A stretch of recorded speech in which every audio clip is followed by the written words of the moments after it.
kan diri sebagai manusia yang memperlakukan manusia sebagaimana manusia, itu sebenarnya kita tuh bagaimana sih untuk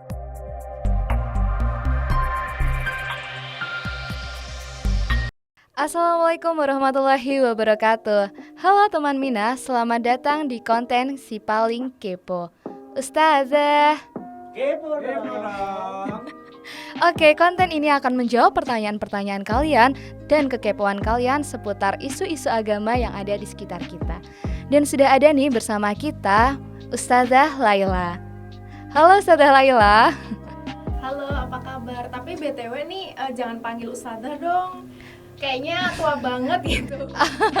Padahal seumuran ya kita ini. Panggil Oke. aja Mbak gitu kan, biar kita lebih akrab. Oke, berarti kita sepakat juga untuk memanggilnya Mbak Laila. Oke Mbak Laila, habis ini kita akan membahas sebuah isu nih yang kayaknya tuh cukup sensitif ya. Nggak tahu cukup atau mungkin emang udah sensitif banget nih untuk dipandang dari sudut pandang Islam. Apalagi kalau bukan isu seputar gender. Oke Mbak Laila nih, mungkin kalau kita lihat isu-isu yang ada di sekitar kita nih, kayak yang terbaru nih yang mungkin masih cukup hangat walaupun udah agak surut ya isunya, itu adalah tentang fenomena seorang mahasiswa baru nih di salah satu perguruan tinggi negeri yang ternyata ketika ditanya apa sih jenis kelaminnya, beliau menjawab non-binary atau tidak antara laki-laki dan perempuan. Nah tapi ya mungkin kalau kita baca berita-beritanya itu ada yang memperdebatkan bahwa itu sebenarnya yang ditanya tuh jenis kelaminnya bukan gendernya, berarti jawabannya salah dong dan lain-lain. Tapi nih kalau misalnya kita melihat nih gender sendiri dari sudut pandang Islam tuh sebenarnya ada nggak sih di sekitar kita, atau bagaimana Islam mengklasifikasikan antara gender dan jenis kelamin? Mungkin boleh dijawab Mbak Laila. Oke, sebenarnya kalau antara jenis kelamin gitu ya dan gender sendiri itu kan konsepnya berbeda ya gitu. Di Al-Quran sendiri juga telah disebutkan gitu kalau misalnya yang merujuk kepada biologis itu tuh seperti apa kayak gitu, terus habis itu yang merujuk pada gender itu seperti apa. Kalau misalnya jenis kelamin itu berarti merujuknya kepada hal-hal yang bersifat biologis gitu Mbak Zikna. Nah, tapi kalau misalnya gender merujuknya kepada konstruksi sosial gitu. Jadi hal itu harus dibedakan kayak gitu ya. Dan sebenarnya di Islam sendiri konsep itu tuh sudah ada kayak gitu. Nah, salah satu konsep yang ada itu adalah ya misalnya nih teman-teman, kalau misalnya kita mau membandingkan gitu ya, membandingkan konsep antara jenis kelamin gitu dan gender, kita bisa ngambil salah satu dalil Mbak Zidna, yaitu Ar-Rijalu Qawwamuna 'alan Nisa. gitu. Nah, sebenarnya apa sih yang dimaksud dengan Ar-Rijal gitu, dan Al-Qawwam di sini apakah ini merujuk kepada jenis kelamin per se gitu ya, ini laki-laki atau perempuan? Nah, itu ternyata enggak gitu. Yang dimaksud dengan Ar-Rijal di sini adalah gender. Nah, gender yang seperti apa? Kayak gitu. Nah, gender ini yang bisa memberikan perlindungan gitu ya. Habis itu yang bisa melindungi, yang bisa memberikan jaminan keamanan, menjamin hak-hak kehidupan orang banyak dan lain sebagainya. Dan itu tidak selalu merujuk kepada salah satu gender tertentu seperti itu. Berarti kalau misalnya kita merujuk ke Al-Quran itu memang udah dijelaskan ya bahwa untuk pembagiannya itu emang udah seperti itu untuk pembagian perannya. Tapi berarti ini tuh lebih ke gender ya yang dimaksud di situ, bukan jenis kelamin antara laki-laki dan perempuan untuk pembagian perannya. Oke nih, kalau misalnya tapi kalau kita lihat fenomena sekarang tuh kita sering agak slack gitu ya untuk saling menanggapi isu-isu kayak gitu, apalagi ketika dibahas sedikit udah merujuk ke kata LGBT atau mungkin gimana tuh kayak kita tuh udah langsung menghindari pembahasan tersebut. Padahal kalau kita lihat secara kemanusiaan universal itu tuh udah kayak kaum yang kita sebut dengan kaum yang termarginalkan, entah hak-haknya mungkin dirampas atau mungkin tidak terpenuhi dan lain-lain. Nah, sebenarnya kalau misalnya kita berkaca nih dari sudut pandang Islam dan kita menempatkan diri sebagai manusia yang memperlakukan manusia sebagaimana manusia, itu sebenarnya kita tuh bagaimana sih untuk menyingkapi kehadiran mereka di sekitar kita? Mungkin boleh dijawab, Mbak. Mungkin kalau misalnya dalam konteks LGBT gitu ya, ketika dalam diskursus masyarakat itu seperti ada dua kubu ya Mbak Zidna ya, yang Iya. pro dan kontra. Nah yang pro ini dianggap sebagai suatu golongan mungkin yang ini bebas banget nih, liberal gitu, quote unquote gitu. Tapi yang kontra ini disebut ini sempit banget pemikirannya kayak gitu, tidak open minded gitu dan lain sebagainya. Nah kita berangkat dari situ tuh, dari open minded itu sendiri gitu. Nah untuk open minded sendiri itu kan tidak selalu harus menyetujui semua hal. Kita boleh dong nggak sepakat atas sesuatu kayak gitu. Kita boleh sepakat terhadap suatu hal, nggak boleh juga untuk nggak sepakat. Nah titik berangkat kita sebagai pelajar muslim itu apa? Nah titik berangkat kita ya dari apa yang diperintahkan gitu oleh Tuhan kita gitu, oleh Allah ya disebutkan bahwa bagaimana sih kita memandang ini, ternyata tidak boleh. Dalam hal ini tidak boleh, tetapi apakah larangan tersebut harus membuang rasa kemanusiaan kita? Nah, itu kan tidak gitu. Artinya untuk masalah akidah gitu ya dan kemanusiaan itu tetap harus dibedakan. Secara akidah, secara prinsip kita harus kuat.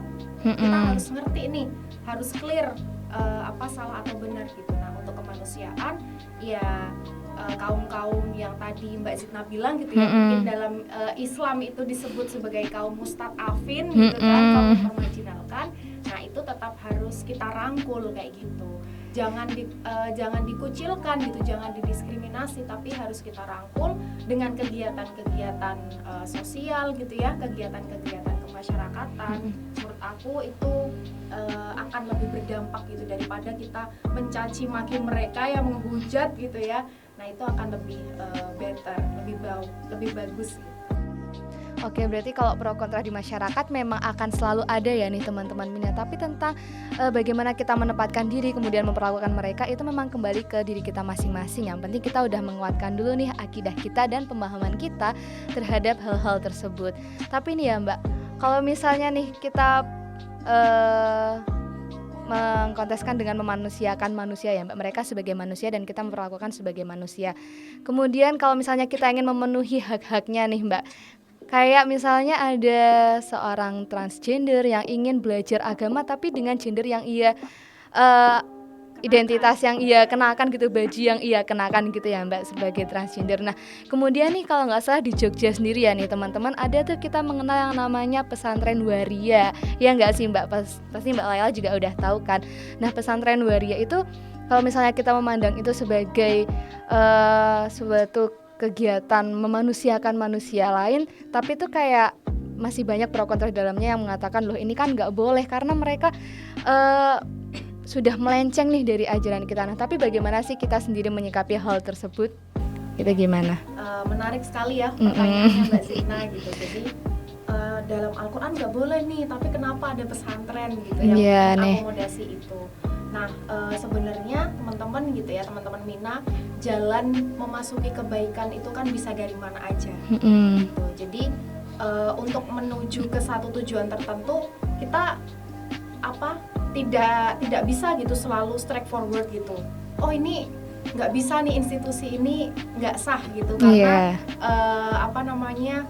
gender-gender yang mereka gunakan gitu tuh tidak ada gitu dalam Islam, dilarang dalam Islam seperti itu. Nah itu tidak bisa gitu kita serta-merta seperti itu gitu. Kita harus tetap amar ma'ruf nahi mungkar gitu ya. Nah saat ini itu kan yang lebih bisa, yang lebih mudah kita lakukan itu kan, dan yang paling sering banyak orang lakukan itu kan nahi mungkar gitu ya, mencegah kemungkaran gitu. Tapi masih sedikit yang amar ma'ruf, yang mengajak kebaikan. Nah itu adalah pesantren itu kalau saya pribadi melihatnya adalah salah satu jalan untuk menuju itu gitu. Karena hidayah gitu ya, jalan-jalan kebaikan itu kan juga Allah yang memberi gitu ya, kita kan perantaranya gitu kan, kita mediasinya gitu. Jadi pesantren ini menurut aku adalah salah satu media itu gitu. Media untuk beramar ma'ruf itu tadi ya Mbak. Kebaikan. Nanti pada saatnya mereka akan menuju satu titik kesadaran tertentu gitu, itu itu sebenarnya yang akan dituju kayak gitu, satu kesadaran itu. Entah itu nanti akhirnya mereka akan menyadari bahwa ini benar atau salah, itu kan yang paling penting dari kita adalah mengusahakan kebaikan itu, bukan memaksakan kebaikan agar itu bisa serta-merta diterima gitu. Karena Islam kan juga rahmatan lil alamin ya, dengan kasih Rahmat sayang bagi dengan semuanya. kebaikan gitu, bil hikmah. Jadi itu adalah salah satu dakwah yang dengan cara-cara itu, dengan cara-cara kebijaksanaan, dengan cara-cara yang lebih lembut seperti itu. Kalau nggak salah tuh ada ayatnya yang ud'u ila rabbika bil mau'izatil hasanah ya. Nanti kalau ada yang salah dikoreksi aja. Tapi ya memang kalau aku sepakat dengan Mbak Laila nih, memang kita tuh kadang nggak bisa hidayah itu datang ke kita, tapi kita yang menjemput hidayah tersebut. Nah mungkin bagi teman-teman atau orang-orang di sekitar kita nih yang ternyata transgender dan lain-lain, kemudian ingin menyadarkan mereka untuk kembali ke yang seharusnya, yang diyakini sebagai yang benar, itu memang mungkin salah satunya adalah melalui pesantren tersebut ya Mbak. Berarti memang itu sebagai sesuatu kelembagaan yang ada akhirnya mengantarkan orang-orang tersebut untuk menjemput hidayahnya masing-masing gitu ya. Para transgender datang ke situ kan berarti mereka itu satu langkah lebih maju. Mereka udah sadar nih kalau ada sesuatu yang mungkin salah gitu Dari diri mereka dari itu diri ya. mereka, kok mungkin merasa kurang tenang gitu atau merasa dan lain sebagainya, sehingga mereka sepertinya mungkin pondok pesantren ini menjadi tempat di mana aku bisa menjadi lebih baik kayak gitu. Jadi dengan adanya itu, menurut aku itu adalah satu kesadaran yang satu langkah lebih baik kayak gitu. Sepakat sih sama Mbak Laila. Yang penting udah ada kesadaran dulu ya soal bagaimana kita akhirnya berubah itu pasti bakal ada jalannya masing-masing. Yang penting kita udah memposisikan diri itu tadi. Tapi ya Mbak, kalau misalnya itu kan udah dalam bentuk kelembagaan yang kita tuh melihat fenomena itu, yaudah kita nyimak aja nih istilahnya. Tapi kalau misalnya kita nih ketemu langsung dengan fenomena kayak gitu nih sebagai orang per orang gitu ya Mbak, dan ingin menyikapi mereka dengan hal-hal yang baik dan tidak keluar dari keyakinan kita, itu sebenarnya gimana sih Mbak kalau misalnya dari perseorangan itu tadi? Kalau tadi dari institusi gitu ya, Yeah. misalnya dari perseorangan itu sebenarnya itu kan dikembalikan gitu ya, teman-teman Nina gitu, ke karakter orang masing-masing kayak gitu, seperti apa kayak gitu. Jadi teman-teman, untuk kaum-kaum yang seperti ini sebenarnya nggak boleh gitu kita jauhi. Memang tetap harus kita rangkul ya secara kemanusiaan Mbak. Biasanya itu kan yang terjadi adalah ketika kita melihat sesuatu itu tidak wajar, kita menjauhi itu, terus menghujat itu, pokoknya dan lain sebagainya kayak gitulah. Tapi yang harus kita lakukan adalah ya merangkul gitu. At least di sana kita bisa mengetahui apa sih yang bisa kita bantu gitu. Nah, di situ peran kita adalah mendorong agar dia punya satu titik kesadaran menuju kesadaran yang lebih baik, bukan langsung berubah kayak gitu ya, tapi dia memiliki kesadaran itu step by step gitu. Misalnya pertama dia punya kesadaran di titik kayaknya nih aku perlu belajar agama lebih banyak lagi kayak gitu.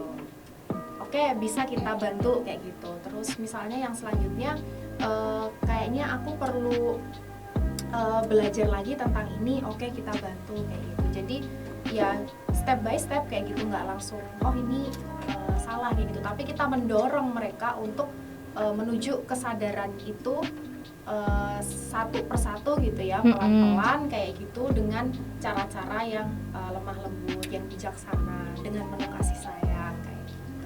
Oke, kalau misalnya kita juga berkaca dari salah satu hadis nih teman-teman, kalau misalnya kita nggak bisa mencegah kemungkaran itu pakai tangan, bisa jadi kita doakan saja ya Mbak Laila. Yang penting kita udah meyakini apa yang kita lakukan itu benar, dan mendorong teman-teman kita itu tadi untuk teman-teman orang-orang itu tadi untuk kembali ke jalan yang benar. Oke, mungkin ya Mbak Laila, kayaknya kita udah cukup nih pembahasan kita, bahwa yang penting kita sudah menempatkan diri dan meyakini apa yang kita lakukan itu benar itu tadi. Oke, mungkin teman-teman kepo, Sekian dulu pembahasan kita pada kali ini. Kalau misalnya ada yang masih kepo nih soal pembahasan gender dari sudut pandang Islam, bisa banget tulis di kolom komentar. Nanti mungkin Mbak Laila atau admin dari Mina yang akan menjawab pertanyaan teman-teman sekalian. Mungkin itu dulu segmen dari Ustazah Kepo Dong. Sekian dulu. Assalamualaikum warahmatullahi wabarakatuh.